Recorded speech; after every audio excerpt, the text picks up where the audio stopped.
Briggs from Between the Buried and Me. How has it been on tour with animals as leaders and Tesseract? It's been good. We're still just like a week into it, but we've known the Animals guys since before they were even a band.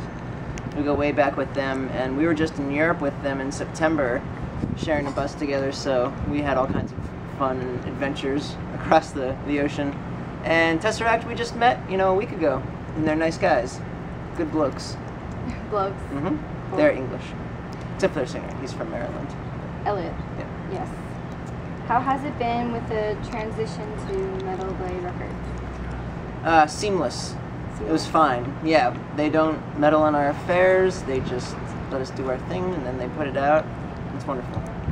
So it's been better than the other record label that you know? Yeah, definitely. They didn't meddle, but it was like, I don't know. It was always a revolving cast of people, so it was hard to kind of keep up, and it might be a different group of people that are planning the release of your record than when it actually comes out. It's a completely different set of people, so that was frustrating, among other things. But no, it's very nice and relaxing with Metal Blade. Great. What would be your favorite CD to tour in? All over the world. Melbourne, Australia is one of my favorite places on earth. I really love being in Portland because I can eat donuts, and I love Seattle. I love the whole Northwest. Are donuts your favorite food? Yeah, well, I'm vegan, so they're not necessarily like the easiest thing to come across. There's a wonderful place in Portland called Voodoo Donuts that has a wide array of vegan donuts, and they're open 24 hours. Oh, that's quite cool. Which is great.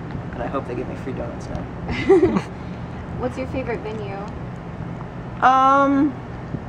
Well, there's a couple in North Carolina that I really love. The Orange Peel in Asheville. It's wonderful. And the Fillmore in Charlotte, which is where this tour started, is really great. And I feel like I'm sure there's just these other spots that I'm not really remembering. I used to love playing, we haven't played there in a few years, but there's a place in Philadelphia that's just, it's just, people always refer to it as the church, but it was the basement of this Unitarian church, and shows were just pretty rowdy there. Really? Very fun, yeah. Why was it rowdy? I don't know. It just seemed like, the club probably held maybe 500 people, I'm sure they still do shows there, but it was just like, I don't know, there's no barrier between you and the crowd, and everything's just right in your face. People are spilling onto the stage the whole time. It's always awesome shows there. I kind of miss playing there. Cool. Do you think your recent album has been just as successful as your other ones? Yeah, I guess so.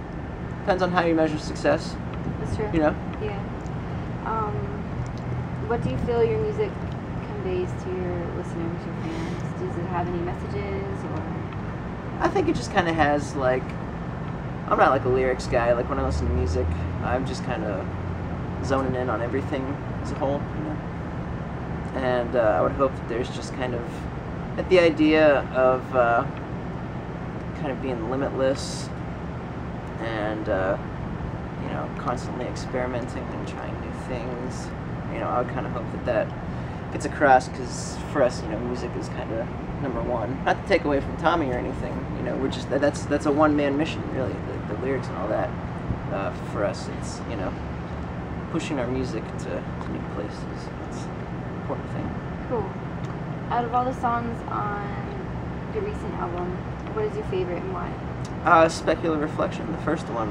I don't know. I feel like it's, if you listen to The Great Misdirect, maybe the album before, and then this one, I feel like Specular Reflection kind of seems like the next step, like the next evolution, kind of our band. Yeah, and I really like playing that one live. It's got, starts like way up here, and it kind of like comes down for a while in the middle, and then goes up, and then comes back down, and then comes up in the end. I really like our songs that have like a lot of dynamics that are like very drawn out and kind of build and stuff, because playing them live, you kind of, I don't know, you go to a different place, and then all of a sudden it hits, and you're like, oh my god. Wow. Yeah, so that's kind of fun. Individually, what is your biggest influence, musical, personal wise as well? Oh, good God. Just other musicians, other bands. you know, I'm largely stuck in the 70s when it comes to music. Huge Frank Zappa fan, King Crimson, yes, Genesis, Gentle Giant, all that stuff. And you know, I feel like, I don't know, that was such a wild decade. People were so open to experimenting and trying, I mean, sometimes in a bad way. You know, sometimes people were a little too shameless. A lot of Emerson, Lake and Palmer records went a little too far out there, but just in case, you know, everyone out there needs to know.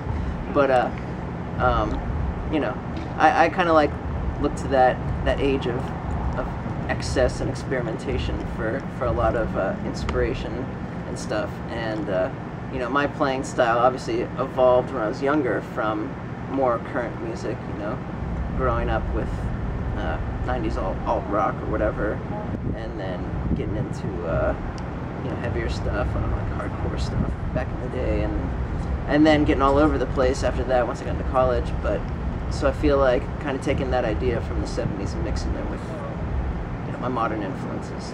That's my biggest inspiration. Wow. Cool. Can you share a funny tour story? Oh man. It's a crazy one. A lot of our stories, I feel like, are just funny to us because you have to know the individual characters within our group.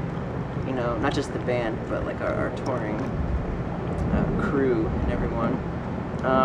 If anything super fun. I mean, today we were riding on the bus, and our driver took a turn, and I think he like hopped up over the curb, and Dusty was like up above, you know, putting something above the fridge, and when he hit the curb, I mean, the whole bus like did this thing, and all the doors flew open in Dusty's face, and the fridge came flying at him. We thought he was gonna get, you know, just flattened. That's not really that funny, but we were dying at the potential thought that Dusty was, you know, about to have a fridge on top of him. We thought that was just hilarious. Wow. Had to be that. Can I ask one more question? Yes. How do you feel about people downloading music? I think it's great. Yeah. I download music, but I buy more music than I download because buying records and albums are my only one vice in life. So I like doing that and buying food. So I don't really mind what people, you know, how people get their music, as long as they get it, as long as they like it, as long as they come to a show. I don't care. All right, that's cool. Do you have anything to say to your fans? Thanks for coming out so far on this tour. Hopefully, we're going everywhere, so hopefully we'll see you. Thank you for your time. Thank you. No problem.